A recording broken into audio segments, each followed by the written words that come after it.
Fala pessoal, mais um vídeo para vocês aí do Automatiza Talks. Hoje aqui a gente está com o Tadeu Felipe e o Nateus Natiel. E olha só, hoje a gente vem trazendo um assunto muito legal, que hoje a gente vai no bate-papo nosso, que a gente vai falar de curva ABC de produto, né, de produtos, e que estratégia que vocês aí podem aplicar na sua farmácia para não deixar o produto perder, né, ser perdido ali na prateleira. Então seja muito bem-vindo, Tadeu, seja muito bem-vindo, Natiel. E aí, para a gente começar nosso bate-papo, eu queria que vocês falassem um pouquinho do método, né, de curva ABC. Como é que é, a definição disso mesmo, né? O que é a curva ABC? Como que o dono de farmácia pode aplicar no seu negócio e que resultado que pode colher com esse método, né, com essa estratégia? Bacana. Olá pessoal, agradecemos, né, a todos os ouvintes. Bom, Carlos, o método da curva ABC se constitui um método onde a gente consegue definir os produtos de acordo com o peso de cada um, dentro de um período selecionado. Então, na ferramenta, a gente consegue estar selecionando um período, ele vai analisar a venda, né, a demanda que teve desses produtos nesse período selecionado, e nós vamos estar definindo o peso deles entre curva A, B e C, tá? Só para fins de alinhamento mesmo, Carlos, dentro desse período, tudo que não vendeu, os próprios sistemas já definem como curva D. O que já facilita quando a gente vai analisar produtos parados, todas essas questões, certo? Então, o método ele se constitui isso. Ele vai pegar ali como Pareto, né? O princípio básico é o Pareto, onde nós vamos definir aquele mix de produto que é classificado como curva A, que tem um peso, né? Uma representação muito grande no meio do faturamento ali, certo? Entendi. Então, a classificação de curva ABC, ele pega os produtos ali que mais gira, né, falando em termos de quantidade, ordena ali em ordem decrescente, Exato. Certo? Então ele ordena em ordem decrescente e vem falando, porra, esse produto aqui é o que mais gira, ele representa tanto ali do giro da farmácia. E aí eu venho somando aquilo ali até chegar num percentual que classifica esses produtos como A. Seria isso. Então, exatamente isso, Carlos. Bacana. E você comentou um negócio legal aí sobre regra de Pareto, né? A regra de Pareto, eles pegam o seguinte, que 20% do que você faz é responsável, é equivalente a 80% ali do resultado.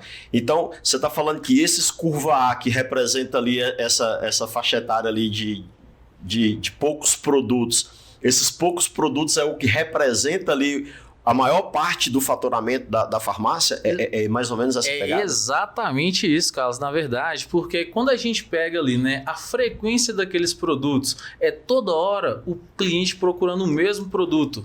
Então, quando a gente pega esse peso dessa frequência num montante de 100%, a gente observa que toda hora o cliente procurando o mesmo, esse peso ele tem um peso maior, e aí normalmente esses produtos que você havia dito, né, são um mix pequeno, tá? Que tem uma representação muito grande dentro da empresa. Que bacana. Então você está falando que tem o cara tem uma loja de, vamos colocar ali de sei lá, 3 mil itens ali distribuídos, ali um mix de produto dele de 3 mil itens. Você está falando que esses curva A, ele representam um percentual ali, vamos colocar 20%. Então seriam aproximadamente uns 300 itens que representa ali praticamente 80% do seu faturamento. Exato. E de todo o mix, cara. Carlos. Então, se o gestor hoje, ele dedica energia, não nos interprete, né, errado, que não tenha necessidade de computar teu estoque físico e virtual dos outros produtos de forma correta. Mas o foco, ele precisa ser naquilo que tem peso, né? Afinal de contas, a gente precisa mensurar tanto a questão de ruptura sobre esses itens, visando que o fato de toda hora alguém procurar o mesmo, isso pode soar estranho para o cliente, né? O cliente chega na farmácia hoje, normalmente ele vai procurar um produto de giro, e aí de repente o não para o cliente acaba afetando a empresa, na imagem da empresa e nessa questão da procura de produtos. Então tá, então o curva A é o que mais gira, é o que tem maior relevância, o curva B é o intermediário ali, né, nessa classificação.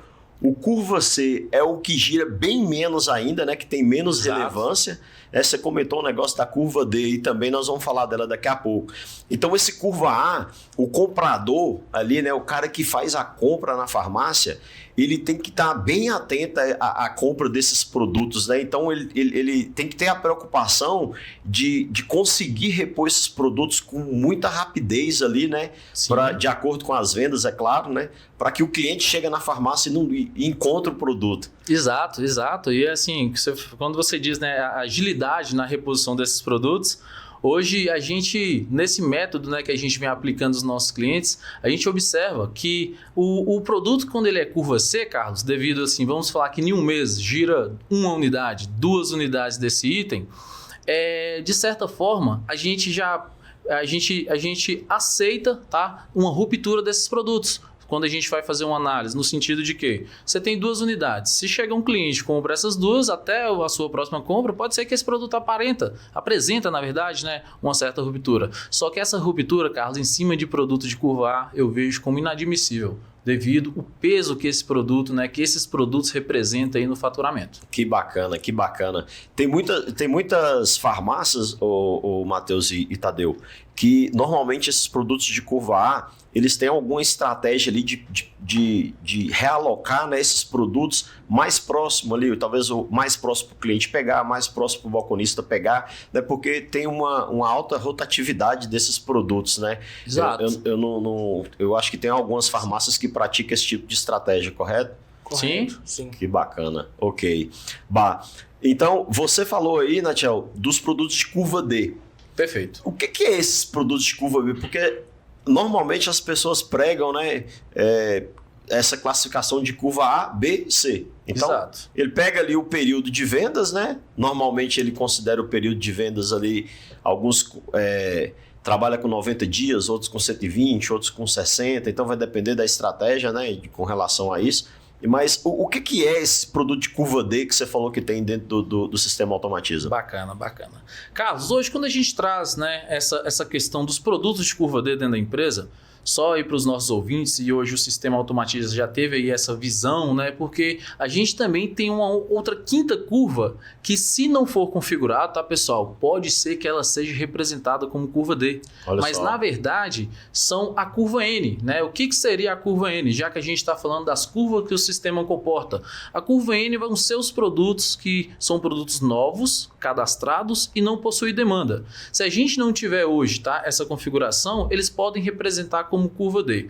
O fato de não ter demanda subentende que o quê? Dentro do período que eu configuro, lá nos meus parâmetros lá do compra, eu vou configurar um período para ser analisado e classificar aqueles produtos entre A, B e C de acordo com o que a gente viu aqui agora.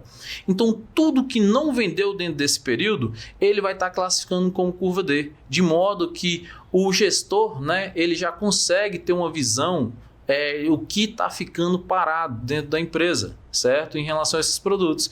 E dentro desses produtos nós temos ali o curva N, que são os produtos novos. Que legal, cara. Então, se o cara não configurar ali o curva N, o produto chegou, acabou, ele está testando um produto novo, o produto, a hora que ele roda ali a configuração, ele já pega como D porque não teve venda. Exato. E aí ele começa a mascarar a curva D nesse processo. Que legal. Matheus, você falou da configuração. Eu configuro o que é A, o que é B, o que é C. Aí anteriormente você falou de Pareto. Tem alguma regra ou o cliente de determinados faturamentos consegue configurar de acordo com a estratégia que ele quiser? A ferramenta possibilita o cara trabalhar de qualquer forma, assim, ele mesmo configurando, né? Por exemplo, tem muita gente que prega que aplicando Pareto, eu vou aplicar ali 80 para a curva A, então os produtos até atingir 80% do meu resultado, eu classifico ele como A. Depois eu classifico os meus 15, depois como B. Depois eu classifico 5 ali como C. Aí tem cliente que já usa 70, 20, 10.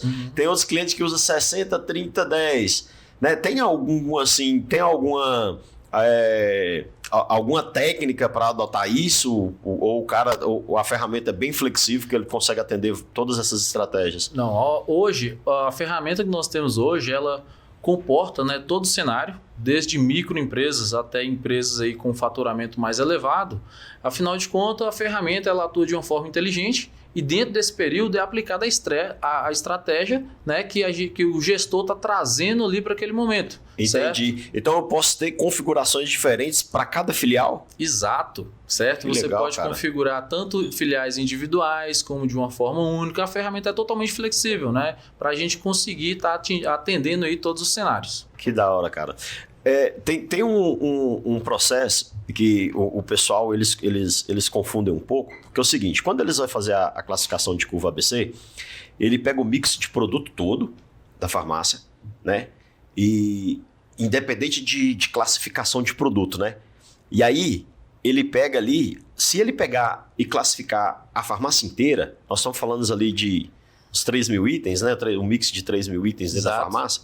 Se ele pegar o mix todo, ele vai gerar alguns produtos que, porventura, era curva A em uma determinada classificação de produto, e ele cai para B, C ali no mix todo.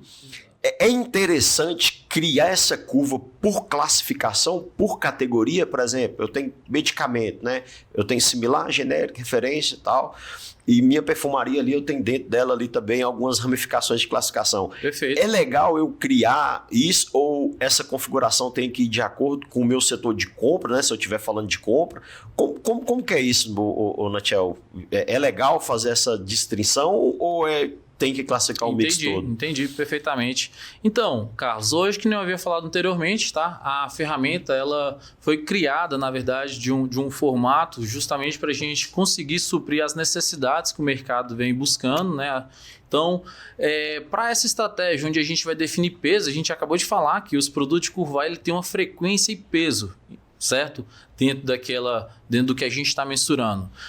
Quando a gente trata essa questão dos percentuais, quando a gente mensura a demanda, por exemplo, vamos trazer aqui uma demanda de um produto curva A X, e a gente compara essa demanda com todo o mix, de repente, esse produto ele pode ser classificado como curva B, onde se nós trouxéssemos ele dentro do grupo específico dele, esse peso já se torna um produto de curva A. Certo?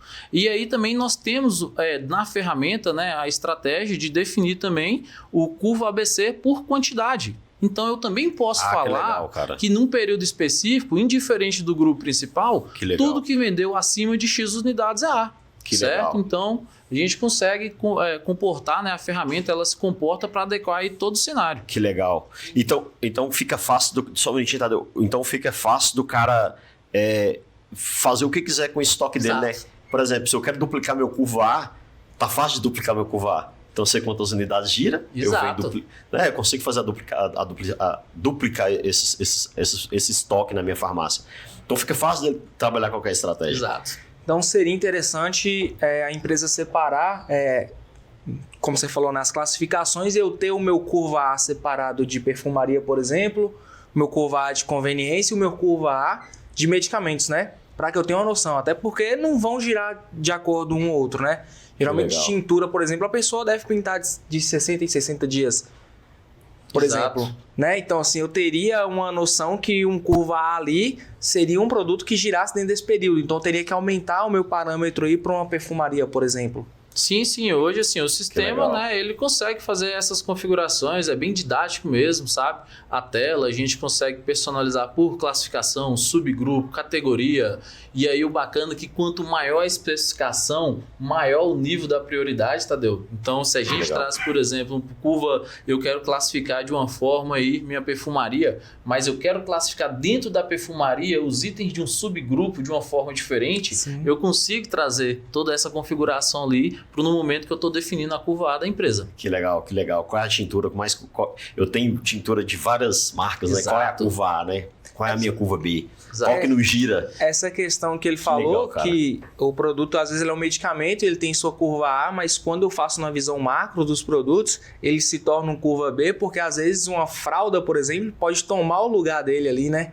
Por ter o preço de venda um pouco mais elevado e vender com muita frequência. Sim. Porque fralda, querendo ou não, ela vende com mais frequência. Então, seria o ideal mesmo. Então, eu posso ramificar também a conveniência, trazendo aí que As balas podem tomar o lugar de um medicamento onde é o meu foco maior, onde a minha rentabilidade, a minha lucratividade é maior nos medicamentos. Então eu consigo separar esses pesos e definir minhas prioridades, como disse o Matheus, né? Olha não, que legal, Tadeu, tanto que o Tadeu foi assertivo nessa colocação, Carlos, porque uma bala, se a gente pega, ela pode ter uma frequência de venda muito grande. E aí, como nós estamos falando de demanda, né, e quando a gente traz esse peso no mix geral, ela pode acabar ocupando espaço de um produto que dentro ali da classificação específica, ele seria curva A. Muito bem colocado isso que o Tadeu falou. Que top. Então, o cara nunca pode deixar de faltar o curva A na farmácia, né, velho? Jamais. Exato. O curva B, talvez ele consiga criar estratégias para ele se tornar um curva A. O curva C, talvez ele precise de ter ali para atender uma determinada demanda, né? Claro, mas ele também pode testar novos produtos. Então tem até um dado legal, que é o dado do IQVIA, que ele traz os produtos que mais giram naquela determinada região. Então o cara que às vezes tem ali uma porrada de produto de curva C, D, dentro da farmácia, e talvez nem sabe que tem aqueles produtos que estão ali parados na prateleira, né? Ele consegue ter esses dados da IQVIA, que consegue ver aqueles produtos que é de curva A naquela região. Então, se ele não trabalha aqueles produtos de curva A, ele está deixando de aumentar faturamento também. Exato, com certeza. E por que não trabalhar com produto de curva A, né? Se é o que mais gira, pô. Eu compro, ele sai. Então, não tem porquê. Um produto que vende por si só, né? Não é? Por si só. Olhar pela lógica, sim. E uma coisa isso aí que você legal, falou, véio. Carlos, em relação a essa plataforma, né, de uma análise de mercado, porque de repente, às vezes a pessoa está se perguntando por que o losartana, um exemplo, por que o losartana dela é curva B enquanto do concorrente pode ser curva A, certo? E até o laboratório influenciaria então, né, nesse cenário. Onde, que nem você falou, essa plataforma do IQVIA mesmo vai fazer com que o cliente ele tenha um mix de alta performance, né? Um mix que tem giro ali na região. Que top, mano. E o sistema tem essa integração com o IQVIA que importa esses dados, né? Que você consegue também exportar. Você exporta para o IQVIA, né? Exporta para o IQVIA para poder manter ele lá alimentado, legal, né? Para você conseguir também confrontar. Para saber se seus produtos estão, de alta performance, você está tendo o melhor laboratório, o laboratório que mais vende, por exemplo. Né? Nem sempre o melhor, mas o que mais vende. Que legal, velho, que legal. Então, esses dados aí, você falou do IQVIA, Tadeu, então o Automatiza ele já pega essas informações e consegue transmitir para o IQVIA conseguir reportar isso para as redes, né, para as grandes redes, e eles redistribuem ali para os associados, né, para os lojistas, então ter essa noção aí de que produto investir naquela região, né? Isso é muito legal, velho.